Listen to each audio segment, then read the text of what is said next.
Welcome back. Equatorial Guinea has signed a production sharing contract for offshore block EG-11 with U.S. oil major ExxonMobil. ExxonMobil already operates Zafiro Field, the largest oil-producing field in Equatorial Guinea. The deal is not part of the 2016 licensing round, whose winning bidders are expected to be announced later on Monday. And last week, the U.S. President Donald Trump took the decision to pull the United States out of the Paris Climate Agreement. This saw a lot of criticisms from world leaders. But the question remains, will Africa stand with the rest of the world or join Trump? I'm being joined by Nicholas Nobrook, the managing editor of the Africa Report. Good afternoon, Nicholas. Thank you very much for joining us on Business Incorporated. Good afternoon. So, what was Africa's position at the Paris climate deal last year? Well, the Congress of Parties gathered in Marrakesh for this COP22 conference, and what was decided was that about $100 billion would be set aside by rich countries to pay for upgrades in dam defenses and all kinds of climate adaptation that will be needed over the course of the next 50 to 100 years as the sea levels started rising.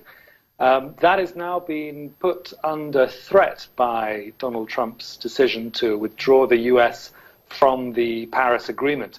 That said, it's unclear whether Trump will even be around by the time his country can actually do the withdrawing, which is coincidentally on the day of the next U.S. general election. But certainly there's been a lot of disquiet in Africa where, many of the countries feel that they are the people who have contributed least to global warming, and yet they'll be the people worst hit. Right. Now, looking at these recent developments, do you see Africa standing with the rest of the world in this climate change deal, or perhaps join Trump? I think they'll very much be standing with the rest of the world. It's very much in their interests to get the Paris deal pushed through. So I don't think there's any doubt about that. And it's also worth saying that much of America is also going to continue pushing through this deal. Immediately as the deal was signed, there was an announcement from many of the mayors all across America to say, it doesn't matter what the president says, we'll continue to try and hit these targets. The other thing is that a lot of US business will be keen to pursue this because there is an increasing amount of money in green energy. By about 2030, it's believed that 40% of global energy will be produced through various green means, be it solar, be it wind or tidal, and that is a huge market. Now, Chinese companies have been very quick off the mark. German companies are also very strong, and US companies are chasing this as well. I think there's an incredible amount of US private equity companies who are spending billions to try and conquer really the Achilles heel of green energy, which is batteries. What are you going to do when the sun goes down? What are you going to do when the wind stops blowing? You're going to need a good battery, and that's really the next very lucrative frontier for clean energy. And I don't think that US companies are going to stop trying to get through that barrier. You've already seen people like Elon Musk, very famous for his various companies, including Tesla, the car manufacturer, the electric car manufacturer. They have gone all out on batteries. Right. So in all of these, what is the way forward?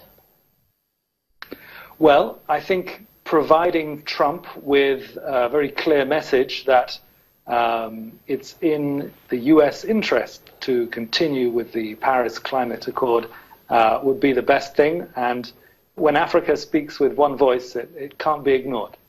And you think Donald Trump is going to listen?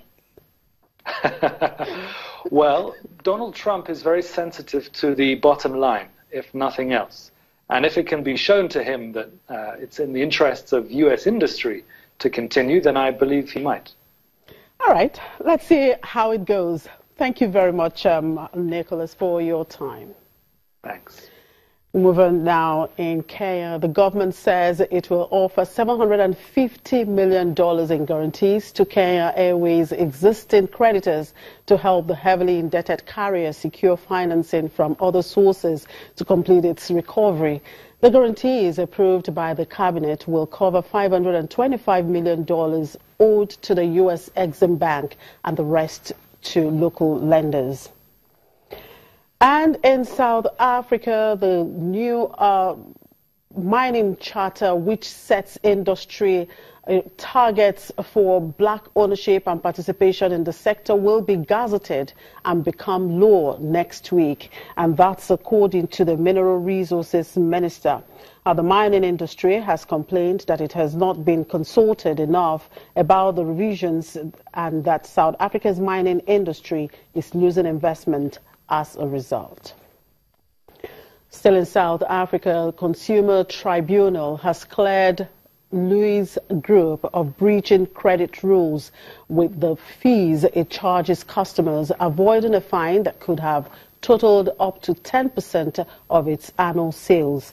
The nation's credit regulator last year referred Louis to the National Consumer Tribunal for allegedly contravening credit rules when charging customers for warranties and club membership fees that entitle them to special deals. The tribunal also ruled the National Credit Act allowed Louis to include the cost of an extended warranty in its credit agreements. Louis, which sells furniture mostly to lower-income groups on in-store credit, reported a drop in full-year profit last month as weak economic growth blows at disposable income in Africa's most advanced economy.